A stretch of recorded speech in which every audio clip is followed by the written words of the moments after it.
Hi guys, this is Tom Alexander, and I want to share with you a few thoughts about the stock market, in particular the S&P. Now, the stock market is comprised of different indices. The four primary trading indices, obviously, are the S&P Mini, the NASDAQ Mini, the Dow Mini, and of course the Russell Mini. But they're all going to move in the same direction when there is a true directional move. I'm going to use the S&P Mini today in this analysis, just because it is the common denominator among those four indices. Anybody that trades any of the other three are certainly familiar with the S&P. Everything that I say here today regarding the S&P Mini and regarding an auction, regarding the market profile graph, applies to not only the four stock indices, but it applies to all contracts and in all time frames. That's what makes this methodology, the methodology of auction market trading, the most robust methodology you can possibly use to trade. Now, I'm using the profile graph here, and I want you to understand the profile graph is a wonderful tool, but is nothing more than a tool. And I use the market profile graph through the lens of auction market concepts, auction market principles, just as that, as a tool to help me determine what the market condition is and whether or not there is a trade at the moment. So let's get into this. Now, the view that you're seeing here is that of the S&P Mini. These profiles, each one of these structures, is a quarter of trading. Each letter, if I split this out, represents 1 week of trading. So essentially, when I split it out like this, you're looking at a bar chart, except instead of solid black bars, you have letters that represent that price level of trading in that particular time slot. And the particular time slot we're looking at here is weekly. So when I collapse this, what we see is the last quarter of trading for 2018. Now, if we go way back over here, and again, each one of these is a quarter, there was a huge rally that began in 2016. And I want you to notice something. The dotted magenta line is the high volume node of each auction structure. This is where the most trading occurred, as defined by 25%. The greatest 25% of trading occurred where this magenta line is within these auction structures. So what we have here is a remarkable, extraordinary migration of value higher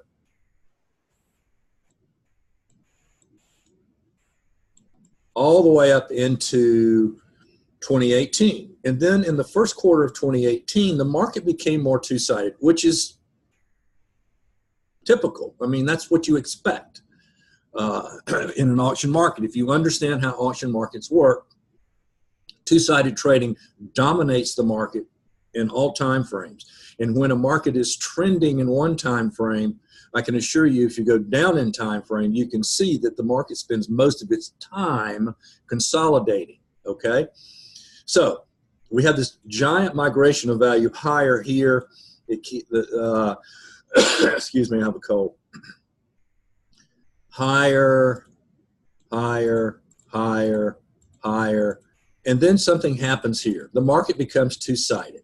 We have the proverbial stopping price in legacy market profile terms, and the market begins basically to rotate around this level.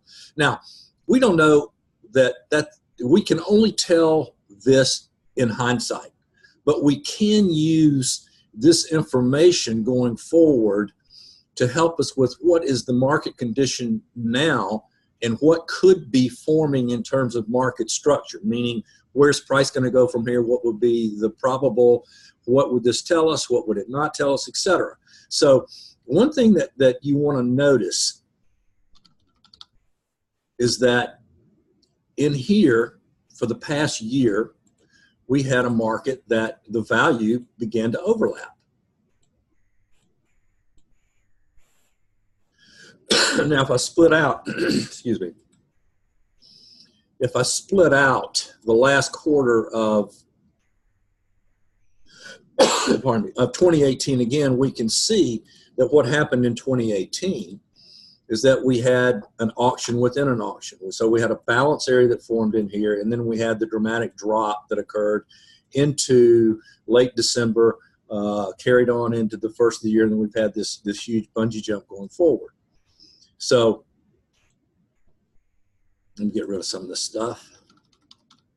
Contrary to most traders, I like as few things as possible on my screen because it's a distraction.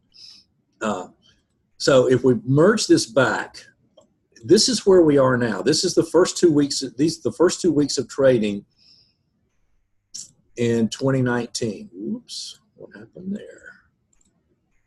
There we go. First 2 weeks of trading in 2019. So it's basically dead vertical. Now, a couple of possibilities. This could be a giant buying tailors form. That would be extremely bullish, but it's way too early to make that call, frankly. The other thing that we note, where could this market be going and what structure is it going to form? Well, one thing that we know is going to form in this quarter, we're going to have a high volume node. It's going to form somewhere, right? It's way too early to postulate that this is going to be the high volume node for this quarter. It's just coincidentally, this is 25%, represents 25% of the most trade occurrence in the past 2 weeks. But 2 weeks does not make a quarter. That's not enough information. This will be a moving target as new weeks are added into this particular auction. This is going to migrate depending on how much trade occurs at a price level across these time frames. But if I look at this, what is the real auction that I want to be paying attention to? Well, obviously want to be paying attention to the present order. But if I look at last year's really one auction.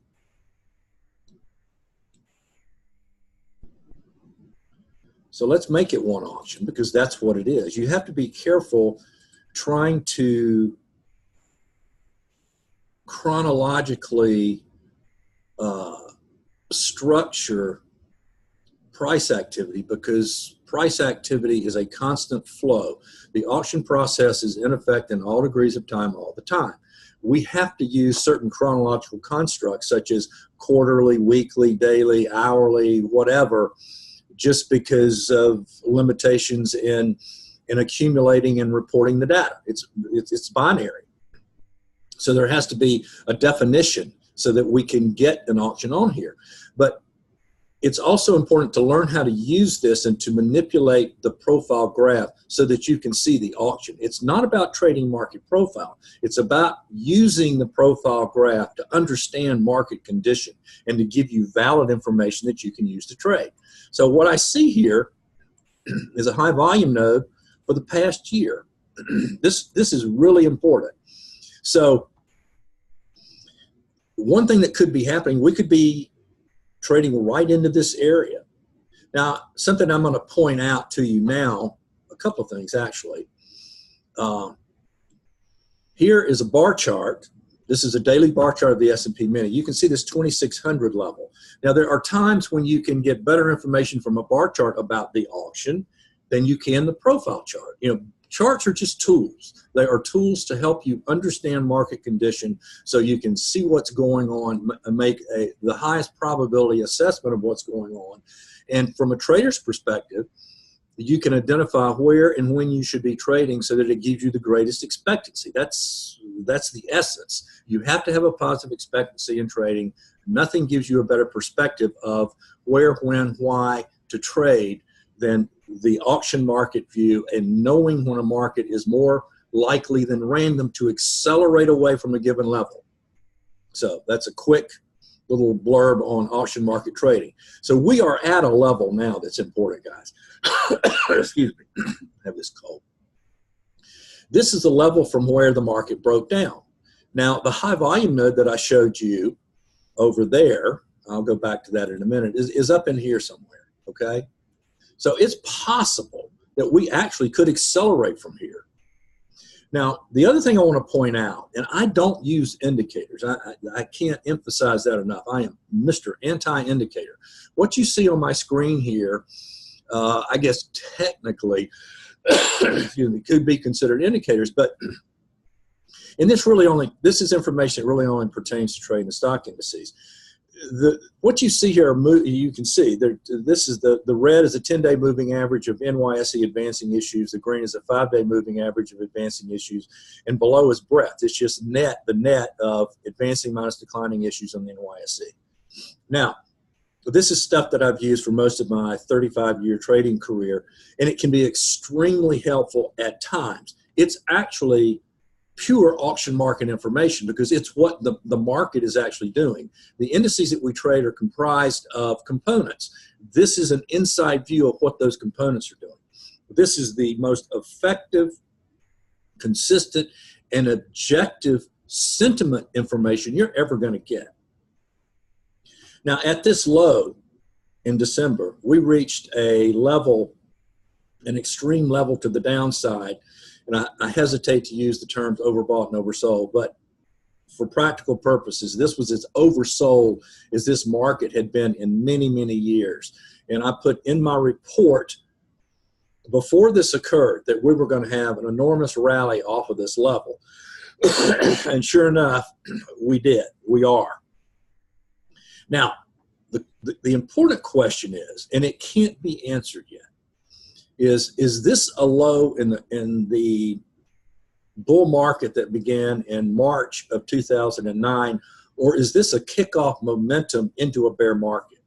And I think in the next few weeks we're going to get the answer to that question, and it can't be answered yet, frankly. We're going to find out if this market reaches into this level. Now, I don't know if it's going to get there or not. I'm not predicting it will. I'm just saying if it does, it's going to be an extremely important level to watch. But it will probably be over in this time frame if you're looking over onto the right scale.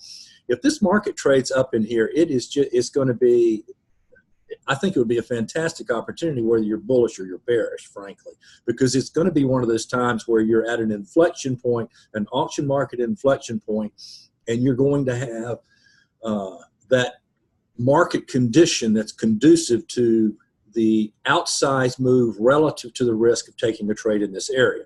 That's the definition of an auction market trade setup. So what we're in now, what we can know we're in now, we're in a very young, immature auction for this quarter. This quarter is going to form a high volume node like this at some point. We don't know if it's going to be here. We don't know if it's going to be here. We don't know if it's going to be here yet. You just can't know these things. So it's going to be really interesting to see what happens. Now, it could be, actually we're at one of these inflection points now. It's going to be fascinating to see how we handle this 2600 level now that we're bumping up against it. And the other indices are in the same relative position. So going into next week, which is what, the 14th? Excuse me. Yeah. I'm recording this on the 13th, so going into Monday the 14th, it's going to be fascinating to watch this. Now, another point about the momentum here that can give us some insight into the auction. Just as the momentum was so negative down here, you knew a rally was going to happen. The momentum has been so strong here, it's unlikely. And again, we're dealing in probabilities. I mean, the market could, who knows what's going to happen. But it would be unusual if we just go straight down like this. Very unusual. Prior to any significant top, what I think is going to happen, and this doesn't contradict anything with an auction or auction structure or the profile view that I showed you before, but just using this information, there's so much momentum here that I would not be surprised to see a series where the market becomes a little more two-sided than it's been. And it chops around and it forms this type of structure, and it spends time in here before there's a significant move. And in the meantime, I also would not be surprised if we haven't seen a momentum peak, that this level and breadth isn't exceeded for weeks. Now, if it is, that would be really bullish because it would do a reset in this type of thing. So next week is going to be really interesting. As a trader, my assumption going into next week is that we're going to get more two-sided trade, even if we have another strong day or two, because I think you're going to see, first of all, this rate of change is not going to continue. We'd be at new highs by the middle of February if this continues. That's not just very unlikely to happen. It's very improbable. The most probable thing is that we begin to form a more two-sided market, and that includes some deeper retracement than any that we've seen since this last bungee jump that occurred on January 4th. So I hope you guys have found this helpful. If you are not on my list, go to the website. When you go to the website, there's a pop-up. You have the opportunity to get on a list there. I'll send you information like this as well as my newsletter. So have a good day, and I'll talk to you soon.